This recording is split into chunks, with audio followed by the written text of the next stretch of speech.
It's time for the Brouhaha Sports Show. Brouhaha Sports with award-winning sports writer Dale McKee and co-host Marshall Wood. Talking sports with the legends of the game and famous sports personalities. Brouhaha! Now to Marshall and Dale with tonight's guest. Good evening, everyone, and welcome to tonight's show. Marshall Wood here with Mr. Dale McKee. Good evening, Dale. How are we doing today? Good, I know. You're always doing good. You're a positive, can-do kind of guy. Well, I'll tell you what. I got this list of things on Facebook. You ever heard of Facebook? The Facing Book. Yeah. I've heard something about that. They posted these 10 things, 15 things that you could do to make yourself a better. And one of them... A better what? Just better? I guess just better. Oh, okay. Maybe better people. I don't know. Oh, okay. 10 things. So I was looking at it. So I picked out one of them and was just going to try it for a day to see if I could do it. And I think I did it. I think I did. But it was, do not criticize anyone today. And I went a whole day and didn't criticize anybody, from the president all the way down to the garbage collector. I kept my mouth shut. I was very proud of myself. So you did that for a whole day? I did it for a whole day. Is that all you got to do? It just one day to be a better person, or you have to do that every day? I tried it, and I got to where I started thinking about it. That's not a bad deal. Yeah. Try to get positive, and I've always wanted to tell our listeners this, and I just really hadn't found a chance, but. People don't know how much work Marshall Wood does getting this show on the air, paying the bills. Folks, listen, he does a great job, and I'm very serious about it. And we just couldn't do this show without him. And I want to publicly tell him how much I appreciate him. Well, let me let me get everything recorded here, so we'll have that. So that we'll know. I haven't done. Oh, are we in a recording session? Lord, help me.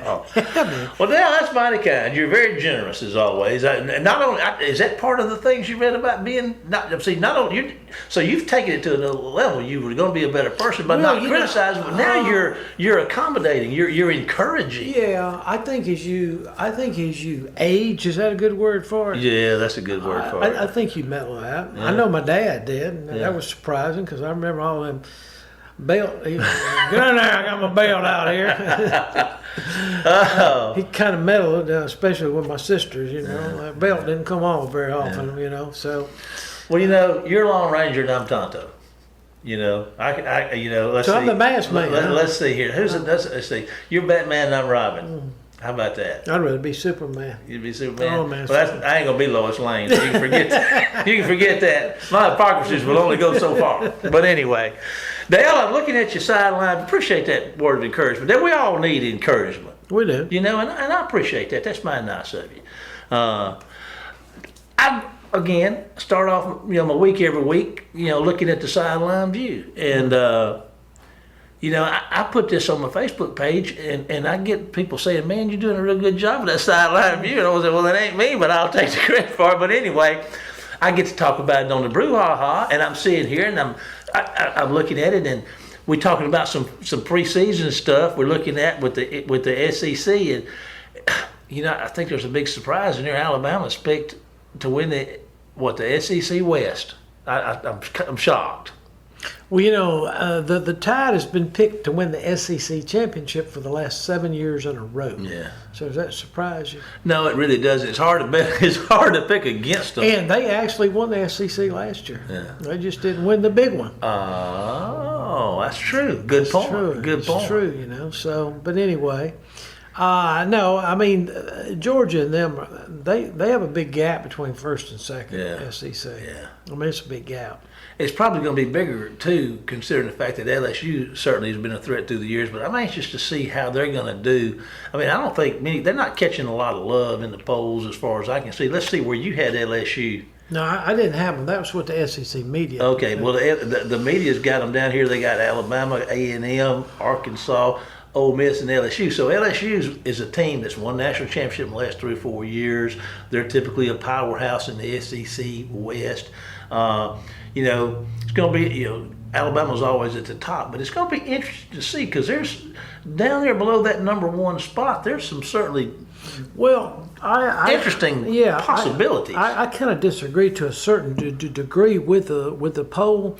I think Arkansas may be the second best team in the league because they've got a proven quarterback. Mississippi guy. Yeah, Mississippi guy. He North Panola.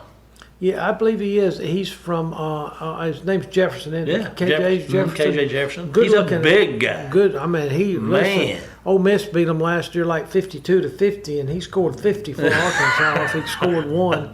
I think he gets the advantage over A&M because I don't know who I know they're going to go with Brad Johnson from LSU, and he might do it for them. But right now, I really like Arkansas, and I would pick A&M third.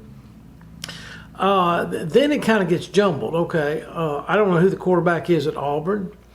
I don't know who the quarterback may be. The kid from the coast for LSU.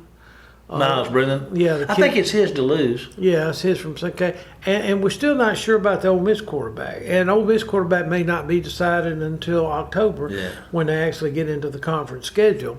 So if you just look at the returning quarterbacks, and that means a lot to me, it does.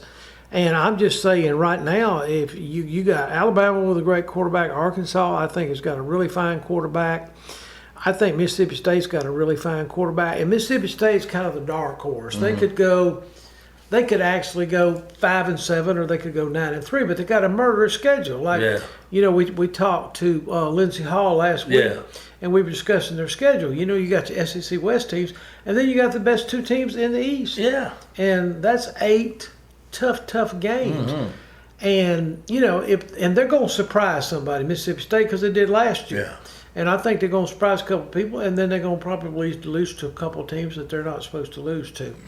But that's just the way it is in the SEC. It's just an up and down. Yeah. Now, I'm not that familiar with the other side, but I know that that Georgia's got Stetson Bennett coming back from JC Yes, Wade. sir, baby. Kentucky's got a great quarterback coming in that Will Lewis. And the Tennessee quarterback, his last name is Hooker. And I think his first name is Hidden. I'm not sure. I think I had it in the article, but about who the three quarterbacks were. But, Tennessee's been making a move here under Heupel. I mean, they have just like come out of nowhere. I mean, to me, they're getting a lot of love.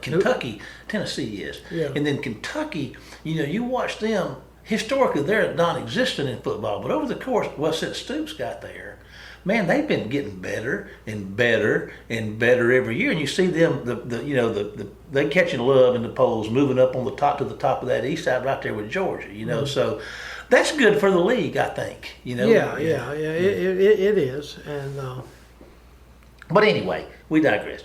Let's who you got with us? What we're gonna do? We're talking about the SEC right here. Let's just back up. Who's our guest tonight, and what we're gonna be talking about? Oh, let me see. Let me pick somebody out. We're going to interview the lucky winner of our interview contest tonight is Josh Beasley from the Laurel Leader-Call. He's a sports writer for Laurel, and he's actually from Wayne County. All righty. And so we're going to talk to him about a little bit about high school football. It's time. School starts, I think, next week. Next Wednesday. So, I mean, it's time. When school starts, football starts, doesn't it? Well, football starts for the high school kids August 8th, and then they got they can get pads in 6 days. Okay. So. Well, let's take a break, Dale. Let's take a break to hear from our sponsor, and then we're going to be back with tonight's guest from the Laurel Leader-Call, talking about high school football with Josh Beasley. So, folks, stay tuned. We'll be back right after the break. Phillips Building Supply in Laurel, your hometown building supply store since 1954. We are locally owned and pride ourselves on helping our customers find exactly what they need. From foundations to roofs to doors and windows, Phillips has it. For tools, hardware, lumber, and plywood, visit Phillips Building Supply. Welcome to the show, Josh Beasley. Josh is the sports editor of the Laurel Leader-Call. How you doing today, Josh? I'm doing good, Dale. How about you? Hey, we're doing great. Well, listen, I think it's getting close to football season. Am I correct or not? What you Hey, think? it's so close you can smell it in the air. There you go. So how long have you been working on the high school previews for your magazine? Tentatively, I started in March, just trying to organize all of my ideas and, decide which teams we wanted to do in our football magazine this year. And I guess the real work probably started around the end of April when I started contacting coaches and setting up photo shoots, interviews, things like that. And it's a process, and it's a lot of work, but it's also a lot of fun, and it's always what I've wanted to do. And it's just a joy to get to do it and be around all the programs because we have so much good football in this area. People don't realize, if you only follow one team, people don't realize how special each program in this area is. They all have something great to offer.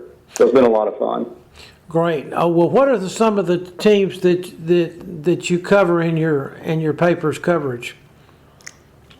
Well, as far as our newspapers coverage, we primarily stick to the 4 Jones County teams, Laurel, West Jones, South Jones, Northeast Jones, and we'll venture out to Taylorsville, Bay Springs, Heidelberg. But for our football magazine, we do more of a regional Pine Belt product. We have Wayne County, Wayne Academy, the Jones County schools, Jasper County, Smith County, and then we go into Hattiesburg and we do Oak Grove, Petal, Hattiesburg, and PCS. Okay, well that's quite a load, Since I've done it before, I do sympathize with you. It keeps me busy, that's for sure. Yeah, but I'm like you. It's good to get out there to those little programs and see what they're like. If no one's been to Taylorsville in their lifetime, or even a Heidelberg or a Bay Springs, and those places, Raleigh, and just look at those little miles, football. I mean, I've been to all those venues, and I can tell you that those people are as passionate about their football as West Jones and Wayne County folks and Laurel folks. That's just the way it is. And so it is great for them to get a little ink in the paper from a larger newspaper, as they say, instead of just their weekly paper there. All right, well, listen, let's concentrate first of all on our Region 35A, I believe it's called, and that has 3 of the Jones County teams: Wayne County, Hattiesburg, and help me out, Brookhaven. We got Wayne County, Hattiesburg, not Northeast, South Jones, West Jones, Laurel. Then we got Florence, a little further north, Brookhaven. They're always competitive. I know you two Wayne County guys there's a lot of history between Wayne County and Brookhaven. Woo! Ton of history. Well, let me tell you one history that will, I don't know, it might curl your hair. But anyway, Brookhaven has never beat Wayne County in the regular season. But really? Their 3 wins have all been in the playoffs. I did not know that. Well, that's why I'm here. Well, you're right. That's why you're here. You do the paperwork. I'll do the rest. Okay. see what I have to put up with, Josh. See what we have to go through. All right. Well, no, I mean, you kind of brought it up, and it is a history, but the losses have been crushing losses. Oh, they have.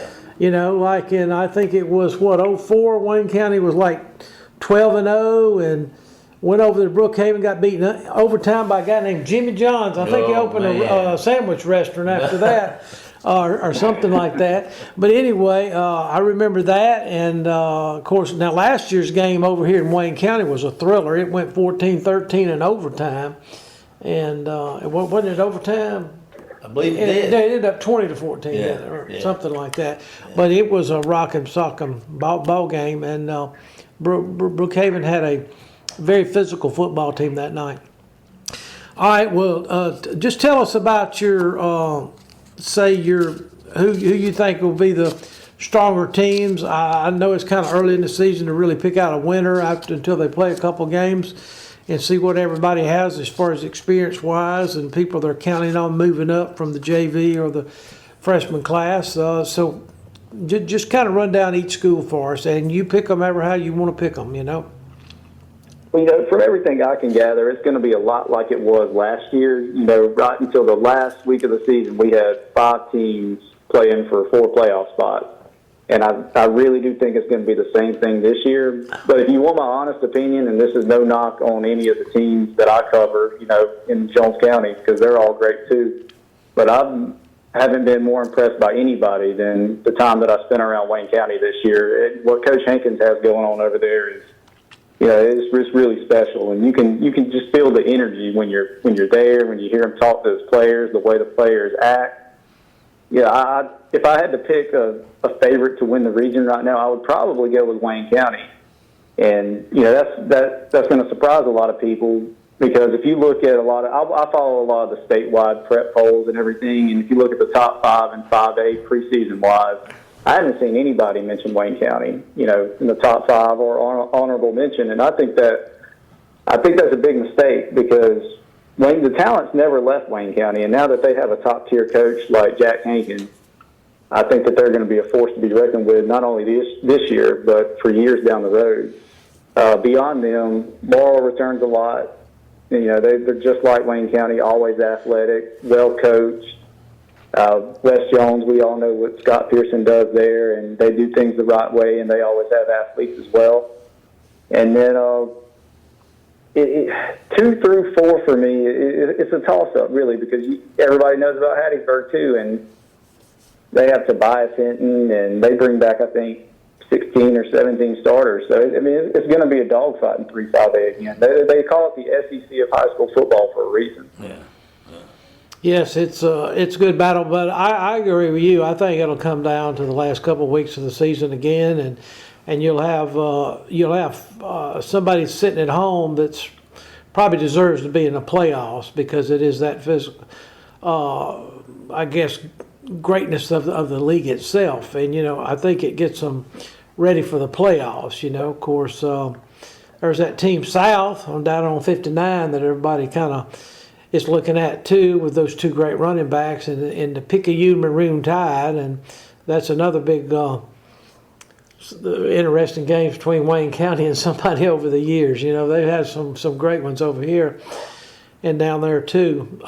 So who are going to be some of the players that you're going to spotlight in your magazine this year from this district 3-5A? Well, I'll start with the 2 offensive tackles from Laurel, Malik Ellis and Malachi Breedland. Mm-hmm. They're both, they're both Division I prospects. Malik actually just committed to Mississippi State not long ago, and Malachi, he's got offers. I think he's got a dozen D1 offers, and he's when I say a big kid, he is a big kid, and he is very physical at the point of attack. And Malik is a lot like Charles Cross that got drafted by the Seahawks. He's a smaller kind of tackle, but he's very technical, very good pass blocker. And from Hattiesburg, Tobias Hinton is going to be an interesting matchup with those 2, just like they were last year, because he's an edge rusher. He lines up on both sides. He's very dangerous, very fast, has a lot of sacks, lots of tackles for a loss.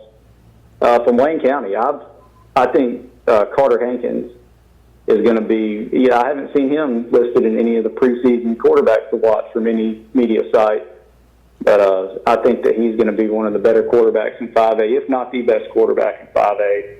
And I know that y'all also have Isaiah Boyd, the running back, and I think, he can stay healthy this year and keep doing what he's doing, and he's going to make a lot of noise. From South Jones, they have a 3-year starter who's going to be a senior this year, Luke Griffin at quarterback. And he's been waiting a long time to kind of have a team around him that can help him shine. And I really think Coach Breland over there is putting together the pieces, and he'll have that this year. Well, what do the Mustangs look like? Well, they had a little bit of an unfortunate scenario this offseason. Matthew Nixon, their star receiver DB, tore his ACL at a camp. So he's not going to be available to them this year. That's a huge loss for them, but it's nothing that they can't overcome. Luckily for him, he already had a bunch of offers. He was able to commit to Southern. But aside from him, they return their quarterback, Marlon Lindsay. He was a receiver on their 2020 team that won the state championship, and this will be his second year at quarterback. And, he did really well last year. Maybe was plagued by a little inexperience at the position, but Coach Pearson said he's been working really hard. And he's a dual threat guy, and he's going to be dangerous for anybody. On defense for them, they have Mason Jenkins. He's a really good defensive end. And they just actually, Jarrell Poe's nephew is their star middle linebacker, Keenan Lofton. And he just committed to Memphis a couple weeks ago.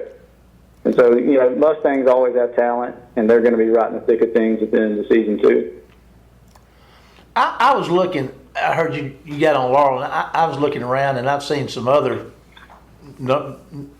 publications come out with a ranking in 3-5A, and they were talking about Laurel and West at the top. And I hear you because you got Wayne County up there, and I tell you what, I'm a homer now, so I'm with you on that. But Laurel and West are catching a lot of love beyond the boundaries of 3-5A for sure, and that's to be expected, particularly with Laurel with 2 D1 tackles, on the team. That's phenomenal. Yeah, they were huge in their rushing attack late last season. Their running back, Kyron Benjamin, had back-to-back games with 5 rushing touchdowns. And a lot of that is because Kyron's just an exceptional running back, but a lot of it also was because they had those big guys plowing the way for them. Laurel shouldn't be slept on because they were up, 2 possessions over Picayune with 8 minutes left to go in the South State Championship last year. 1 or 2 plays goes a different way. It could have been Laurel playing West Point for the 5A crown last year. So, it's going to be exciting to see how it all pans out. Yeah, I remember the Wayne County West Jones game, Laurel game last year. In the first half, they ran the quarterback all the time, and then they unleashed Benjamin on the War Eagles defense, and that didn't turn out too good in the end, Grinding away. And I remember seeing Benjamin play down in the Alabama-Mississippi game. And he could go PT. I got to talk to him after the game, and he seems like a good kid. Where did he end up going, Josh? He's at East Mississippi right now, and he had a couple D1 offers. Jackson State was looking at him. A couple smaller D1s were looking at him, but I really think he's going to go up to East Mississippi and show out. And he reminds me a lot of Scotty Phillips that played at South several years ago. He's with the Houston Texans now. Yeah. Everybody said he was too small, not fast enough, yada, yada. He ends up going to Jones, leading JUCO and rushing, and then goes to Ole Miss and has a good career there and ends up signing with the Texans. So I think Kyron's going to kind of follow in his footsteps a little bit.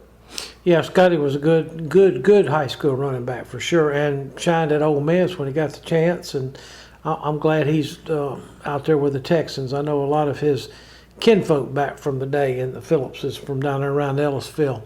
Well, what do you know about maybe Brookhaven? Do you know much about them? Don't know a ton about them yet, other than what you know about them every year. They're going to have athletes. They're going to be well coached, and that's a community where football matters. And so they're never going to not be competitive. Even if they have a down year where they lose 6, 7, 8 games, their record is never as bad as what it actually seems because they're always, it's just they're like, a Waynesboro or a Laurel. People love their football there, and they're never going to let that program be in bad shape. Well, who are the, say if you had to pick right now, the 4 or the 8 teams that would meet in the South State playoffs, is that a loaded question for you, or who would you, just opinion-wise, base that on? As far as 1A through 6A? No, just 5A football, excuse me. 5A? Yeah. I would think from 3-5A, you're going to have Wayne County, Laurel, West Jones, and Hattiesburg, probably in that order. And from the South, I think there's no doubt you're going to have Picayune, East Central maybe, and Pascagoula. I'm not as versed on the coast teams, but 3-5A, I'm pretty confident on that order in 3-5A. Yes, I got you.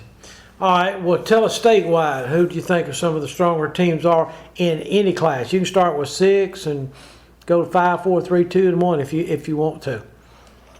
Well, in 6A, Laurel actually played Brandon in their spring game, and I went up there for that. And I know how good Laurel is, and seeing what Brandon did to him, I believe it was 42-20 or something like that was the final, 42-27, excuse me, was the final score. And Brandon has athletes everywhere, and they were just a couple plays away from beating Madison Central for the 6A title last year. So I wouldn't be surprised at all if it came down to Brandon and Madison Central in 6A again. In 5A North, I still don't really see anyone that's going to beat West Point unless somebody just comes out of nowhere. And probably, if I just had to pick a favorite right now, it's probably going to be Picayune and West Point again. But Wayne County, Laurel, West Jones, Hattiesburg, I think any of those teams could also beat Picayune. For 4A, I think Columbia is going to be strong again. Maybe, I think Amory's still in 4A North. And I know they're making a comeback. They've got a second-year head coach. So I'm thinking maybe Columbia and Amory in 4A. 3A, I haven't looked a lot at 3A yet. I know 1A for sure it should be Bay Springs coming out of the South again, and I wouldn't be surprised at all if they had to play Simmons again in 1A. And as far as 2A, local team to watch out for, Heidelberg could end up making a run this year. I know last year they started off with 3 or 4 losses and then won 7 or 8 straight before they finally lost just a heartbreaking loss in the playoffs to Philadelphia. They were up 4 touchdowns in that game, and then Philadelphia ends up coming back and winning. So keep your eye on Heidelberg in 2A South. Well, they've always had some great athletes up there for sure. Tylertown, we go back up to 3A. I was looking at Tylertown. Did you mention them, Josh? I haven't, but I know Wayne County plays them this year, correct? We do, and I was looking at that, and the reason I brought it up, they've got a quarterback coming back that threw for close to 3,000 yards, and they got 2 D1 receivers. So you put those kind of players on one team at any level, much less 3A, they're going to be hard. They're going to be hard to contend with. They'll be hard to contend with. Yeah, and I don't know how I forgot them, but Riley in 3A. They should be. They have Sertain Perkins, the number 1 player in the state, and they're going to be dangerous again as well. Yeah, Perkins is a fine athlete for sure. Well, yeah, I think personally, I think he's probably the best player to come through Mississippi since Cam Akers. I know that hasn't been that long ago, but he reminds me a lot of Cam. Well, he's a good one. Yeah. Well, Cam had the benefit of playing in that Jackson metro area, and Raleigh. I'm not sure what metro that's in. Really, it's just the upper part of Smith County. There's no really big media coverage up there as far as the TV or something. But Cam was a great player for sure. Well, what about you, Marshall? You got some more questions for the expert? I do. I want to ask him a question about what he's going to be going through. I mean, I know you've been working hard on your preseason stuff, and you've got some stuff coming out. When is your preseason article going to come out on the Pine Belt teams? It is going to be. We will send it to press. We're wrapping it up this week and the beginning of next week. We'll send it to press in early August, and it will come out the week of the season starts. Actually, the 25th. It'll be in our paper, and we'll start distributing it. Well, it'll be in the paper the 25th. Starting the 21st, we should start getting out, distributing it to businesses. We get about 10 or 15 people together, and everybody takes a few boxes, and we just go throughout the Pine Belt, just dropping them off anywhere that'll let us, really. Well, let us know when you start that process. We'd be glad to help you over here. And I want to ask you another question. When the season starts, and you've got all this information together, what is a week like for you? As in the job that you're in during the high school football season, what do you have to do to get through the week? Well, it's by far the busiest time of the year, other than putting together the football magazine. So we publish on Tuesday, Thursday, and Saturday. And during football season, I go from maybe a 1 to 2 page sports section that we would have throughout the rest of the year to 4 pages each day, 4 to 6 pages each day, actually, during football season. So Tuesday, we're running our game recaps from Friday that we run them online Friday night, Saturday morning, and then we have, more photo-oriented stuff in the paper Tuesday for the games that had happened on Friday. we also run Rick Cleveland's column on Tuesday. And with a small locally owned paper like us, we're responsible for everything from start to finish. So I'm writing, doing photography, building the pages, proofing, and then it's just from start to finish. It's just a total effort from a sports editor if you're with a small paper like us. And on Thursday, we kind of preview the games that are coming up on Friday. I do a prediction column on Thursday, and I'll predict 5 games. And then on Saturday, we try to do more kind of community-friendly stuff from a sports perspective. I'll try to do at least 1 or 2 features on a Saturday from an athlete, and then I have a weekly column that I also run on Saturday. It's a lot of work. It's 12 to 18 pages a week during football season that I have to produce. Well, let me give you a little advice. This is an old dog speaking here. You might want to take a day or 2 off here the next day before this starts, because you're not going to get any rest, brother, when this thing starts. You're going to be running wide open. I want to tell you. No rest. I have a 4-year-old too, so between a 4-year-old and football season, it's hectic. Yeah. One of my jobs here, I've already asked more questions than I'm supposed to ask, but my main job here, Josh, is keeping up with the time, and unfortunately, our time is about to expire. Dale and I want to let you know how much we appreciate you and what you're doing and the way you're covering the sports down here. We're looking forward to following you, and thank you for your time, and thank you for being with us today, Josh. We appreciate it. And Marshall, I appreciate it too. Anytime. Now, and before I do our sign off, I want you to know, you let us know when you get ready. You hang on. We're going to sign off, and then we're going to talk to you a little bit here after the show. But right now, folks, Dale and I we're going to wrap this thing up. We appreciate you joining us. You can follow us on Facebook at the Brouhaha, and on our YouTube channel at, you guessed it, the Brouhaha. And we'll be back next week, same Brouhaha time, same Brouhaha channel. But now it's time to say goodbye, Dale. Goodbye, Dale. We'll see you next week for more of the Brouhaha. Take us out of here, Jamie.